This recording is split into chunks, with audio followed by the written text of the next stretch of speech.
Hey everyone, today I wanted to go over the recent patch notes that will occur on the Tuesday on the 9th of December. So, dear Omni Guardians will be conducting a server maintenance, blah blah blah. Based on the recent player feedback, this update expands the exchangeable rewards available in system shops, including the guild shop and Yggdrasil shop. Abyss shop and rank shop, we have also expanded the range of selectable heroes for the hero conversion. These are all nice changes. Additionally, following these updates, relics can be enhanced up to level 200. This is very interesting. This was promised to us like 2 seasons ago or something, and they probably forgot to implement it. But overall, this was an interesting mention to the change because maybe relics will be a lot stronger now and a lot more impactful in the late game battles, enhancing the damages they do and perhaps actually making some relics that counter the relic damage more suitable for the battles, but we just have to wait and see on how this impacts. Obviously, some relics such as Magatama will benefit more from this because they do scale from the relic damage, and the newest C of the origin will also benefit from this because it also scales from the relic damage and relic stats. We hope to enhance the gaming experience for the Omni Guardians, so maintenance, as I said, December 9th, Tuesday for 3 hours, but it's not really usually 3 hours, it's mostly like 2. So maintenance may be extended, but it very likely won't. It's not really something massive to update. The rewards for the updates as always are the same, and you will get them in the in-game mail. So the hero conversion expansion. New addition to the EV hero conversion list is Snow White and Alice.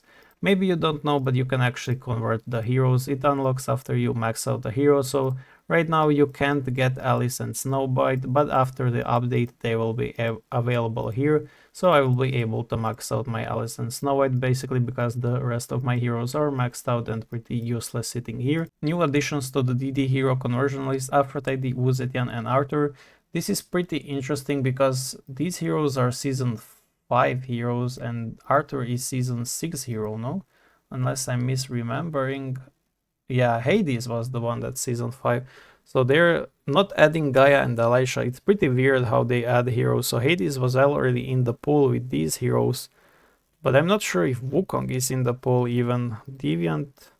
Okay, Wukong is, so Hades is, so they're adding them pretty weirdly. So two heroes from this season and one hero from the next season. So next update should include Gaia and Elisha and Hecate or Shang probably. Pretty weird, but overall nice change, although I would like if they expanded it up to season 7 or something. These heroes are already way too old in my opinion, and this change is pretty behind on the schedule. It should be pretty newer in my opinion.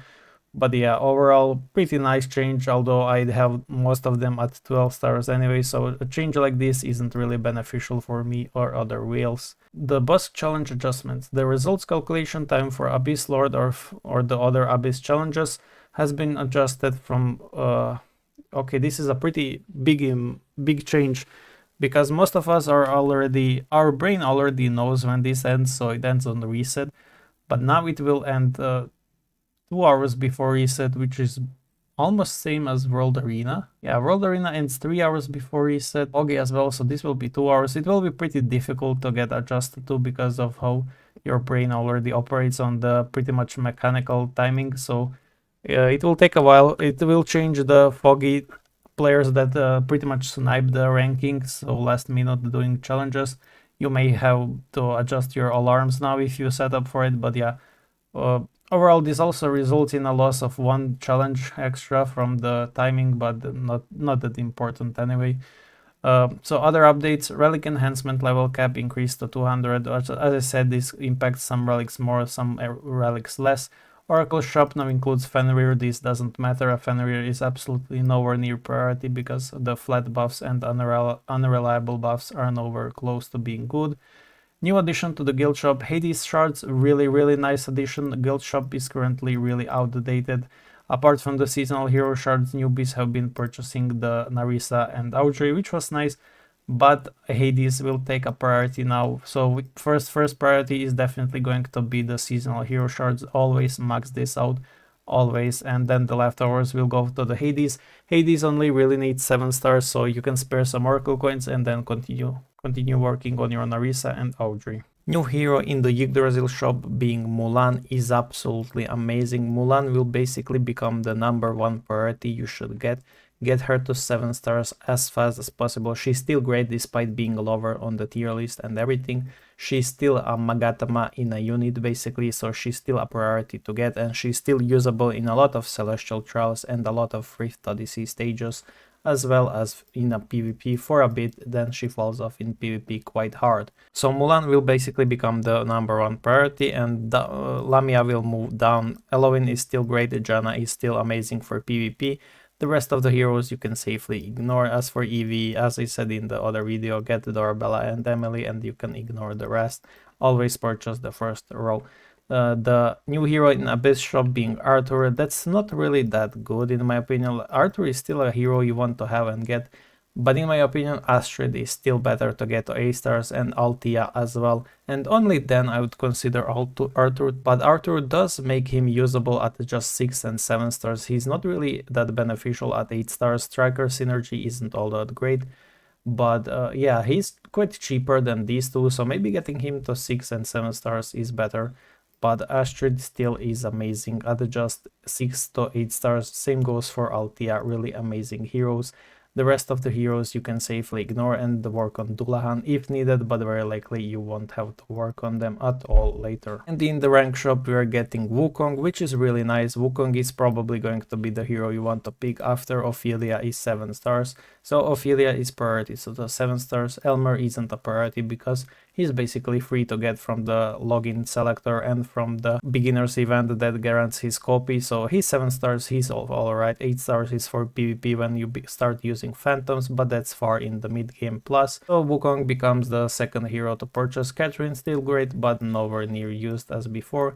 And the rest of the heroes are pretty much easy to get. Wukong will have the highest rarity out of all of them, so Wukong will become the #1 priority if your Ophelia is 7 stars. And that's really it for the patch note. Overall, a really nice quality of life changes, but nothing game breaking, nothing really that shifts up the playstyle or something, just few shop adjustments that will be easy to update in the guides.